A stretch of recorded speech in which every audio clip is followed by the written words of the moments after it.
Hello and welcome to Swipe. Coming up, technology to transform tries.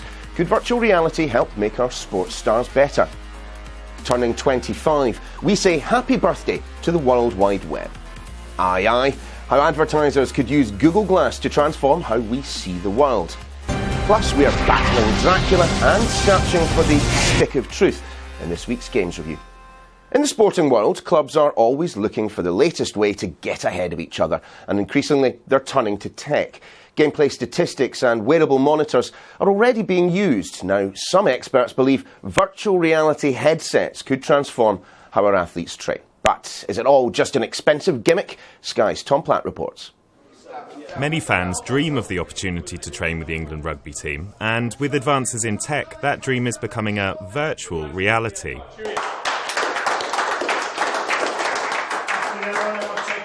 Memories. Pride. Now, luckily, you don't have to be built like a rugby player to try out this piece of kit. This is the Oculus Rift, and the experience that's been built basically gives the average fan the chance to be part of the team and try out training with the England team. Now, at the moment, this is just for fans, but in the future, this kind of experience, this kind of training could help players themselves. Let's see what you can do. The technology means that real-life drills can be played out on a headset, and the England captain himself can see a future for virtual sport training. If there's a guy who's missed a training session or something, if you can just fit in straight to that kind of role, there's a massive opportunity for it. But I'm sure that's a long way away from where it is at the moment. England rugby attack coach Mike Catt has also said the tech could have real-world advantages, helping players with decision-making. It's brilliant having you on board. This will make sure you deliver. Other types of technology are already changing how coaches analyse the game and players chart their performance. They're using analytics software and even wearable tech to get ahead of other clubs. Sports teams, particularly at the elite end, are increasingly using technology and the data and the insight that technology can give them to make smarter decisions in training and on the pitch. But the idea of tech training doesn't appeal to everyone. There's an argument games are better off simplified. Playing in a team sport, the whole concept of that and what makes teams strong is a bond between the team, and you get that by training together. You can track how far a players run, but what doesn't tell you is the influence that they've had on a game. They might have run 400 metres in a game, scored 2 goals and won the game for you. Whether purists like it or not, with sport technology promising to improve play, the drive to win means there'll be more tech kit on the pitch soon. Tom Platt, Sky News.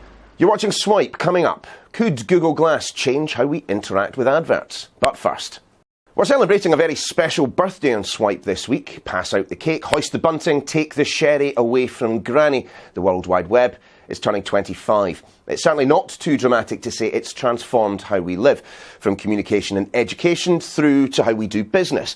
But it's also come with its own set of problems, issues like hacking, cyberbullying and the dark web. So, a quarter of a century on, where are we now? Sky's Katie Spencer has been taking a look. The web has grown to touch the lives of almost everyone on Earth. A powerful force that's transformed how we interact in a way that's unlike anything we've ever seen. 25 years later, we've come quite a way since Sir Tim Berners-Lee first set out his vision for the World Wide Web. My role has been to create the space, right? Just like somebody who creates a big park where you can go and talk. His plan was a system of interlinked documents to be accessed on the internet using a web browser. One man's revolutionary idea which opened up the world. But while it's created new possibilities, it's also created new problems. We have Wikipedia on one side, which is really opening up access to information all around the world in incredible ways. But at the same time, our movements are tracked more than ever before. Our data is, no longer our own. Search engines have made finding out the facts even easier, or have they? In 2 days now, we generate as a society the information equal to the total amount of information assembled by humanity between birth of humanity and 2002. Some experts may dispute Eric Schmidt's bold claims about just how quickly the internet's grown, but sorting fact from fiction when it comes to what's on the web is a challenge in itself. If you like, it's the democratization of knowledge. We have access to pretty much every fact, opinion, thought that the human race has had. Our challenge now is to decode that and understand it and figure out what is opinion and what's fact. It's changed how we communicate and how much we share, with virtual communities built around social media. It's even helped overthrow governments, with social networking sites playing a crucial role in the Arab Spring.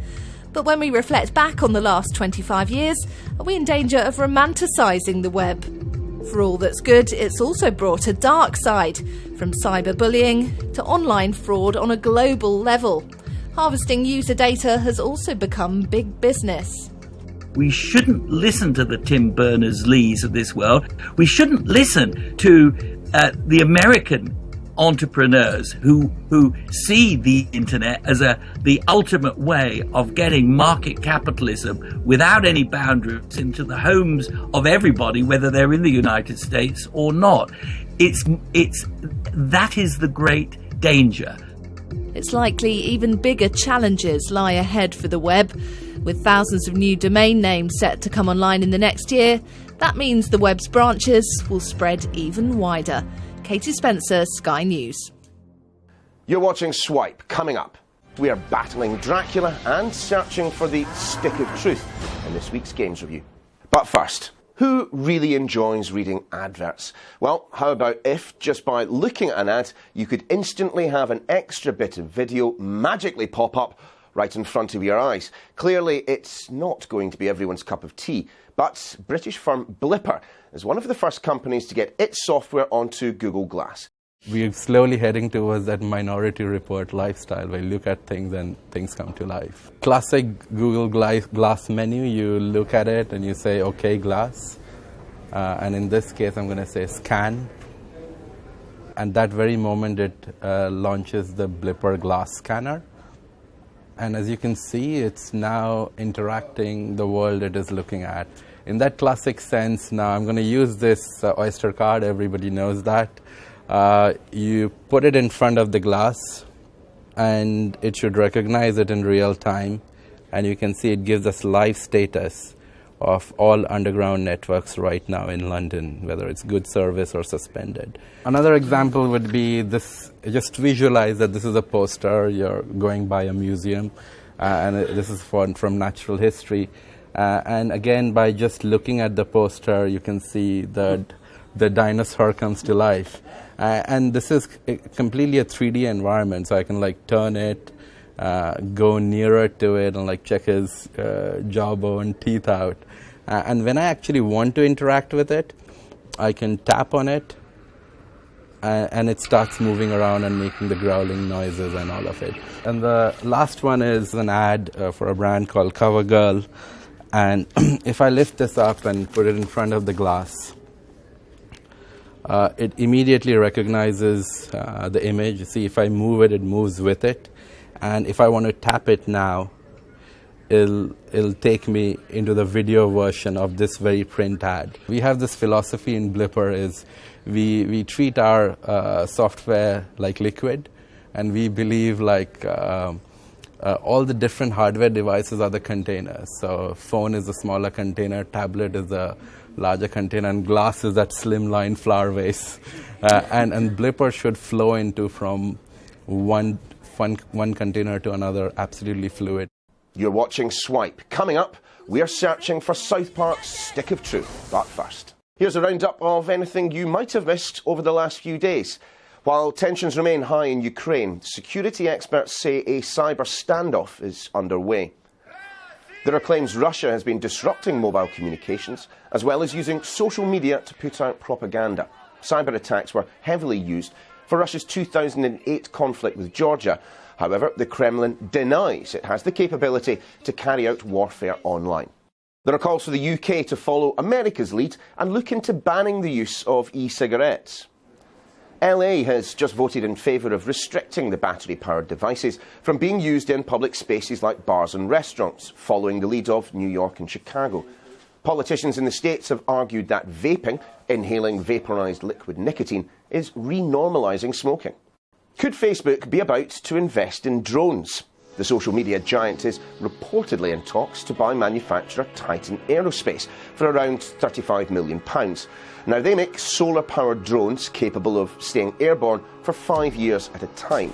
It's thought Facebook could use the technology for their Internet.org project, designed to get developing nations online. Sticking with the social media giants, if you're up to no good in Silicon Valley, you'd better watch out. Facebook has signed up its very own police officer to patrol around its San Francisco headquarters. Menlo Park's got a bit of a reputation for drugs and violence, and Mark Zuckerberg's company is paying £120,000 a year to combat it. Facebook as a company has not put any restrictions on how we use this officer. All they've ever asked for us is what we can do as a company, meaning Facebook, to help you, law enforcement, in making this a better community. We're all used to seeing satellite images of the Earth, but high-definition video is usually limited to the military. We'll now get ready for more eyes in the skies. One firm's produced high-def videos of major cities so clear you can even see cars moving. Skybox Imaging hopes to have 24 satellites in orbit by 2015. Now, if you're wondering where I put my stick of truth, gaming superstar Aoife Wilson has the answers on this week's review. Humans and elves of Sauron, a great evil has descended upon us. South Park looks and sounds exactly like the TV show. I believe we are facing a threat to our entire world. It's got that sort of completely on-PC tone that you would expect. Nothing is sacred. There is, absolutely everything is sent up, but you wouldn't expect anything less from a South Park game. And, it's just so funny. You're the new kid in town, and you're fighting everyone from other kids in school to crab people to sort of unsavory characters. It's so much fun, and if you're a fan of the show, you will absolutely love it, which I did. Let's beat up Clad! Thief is another reboot of a classic franchise, so you're back playing as Ghostly Garrett. He's the master thief himself. Works in a lot of ways, but unfortunately it's probably the weakest of our choices this week. The story is a little lackluster, and so you're playing as Garrett. He's woken up after a year in a coma after a botched burglary, and suddenly he finds out that the city has completely gone to the dogs. There's a plague, and there's all these things going on, and of course he's going to rectify that by stealing loads of stuff. So the plot is it's very inconsistent, and the city itself is quite disjointed. The worst sort of aspect of that would probably be the fact that you can't jump on your own. It's sort of like you have to go walk up to an object and it will prompt you to jump. The problem with that is because you're supposed to be stealthy, you'll run up to an object that looks climbable and it won't be. It looks absolutely gorgeous, it's a sumptuous looking city, but the clunky AI and the inconsistent storyline, what can you say? It's borderline criminal. Casting Clementine was a controversial move for Telltale, and I think it's working both for and against them in season 2, episode 2. In season 1, she was kind of your ward. She was the whole thing that Lee was looking out for. And now you're playing as her, which it works in a sense that you're a young girl in the apocalypse. You feel very vulnerable, but also she's very capable, and you know this because you've been through a lot with her already. However, it makes you like everyone else a lot less because all of these adults that are around this 11-year-old girl are completely fine with sending her into danger. After the Wince-a-thon that was episode 1, it's a little less action-packed, but I think that that's a good thing because the whole brilliant thing about The Walking Dead is it's all about those little decisions, and without going into spoiler territory, that's where all the wonderful sort of really nail-biting things happen in this game. It ends on a cliffhanger, and there is a moment in this episode that fans of the series will be in floods of tears over, and I can't even mention it. But I think we're ramping up for something really special in episode 3. Mercury Steam took everyone by surprise with the first Lords of Shadow game, which was a very elegant 3D hack-and-slash remake of a classic 2D franchise. So the second one has that weight of expectation on it. Unfortunately, it doesn't quite live up to the legacy. You've always been fighting Dracula, but now you are Dracula. So there's a little bit of a vampiric twist on the combat from the first game, which is just as complex and as satisfying as it was before. However, you are now in the modern day, and you're switching between modern day and flashbacks to Dracula's Gothic castle, and unfortunately those locations are a little bit drab. It's good and it works in a way, but unfortunately it takes itself a little bit too seriously in points. It just lacks that little bit of extra bite. That's your lot for this week. Remember, you can catch up with the breaking tech stories all week on Sky News for iPad or smartphone apps and skynews.com. We'll see you next time.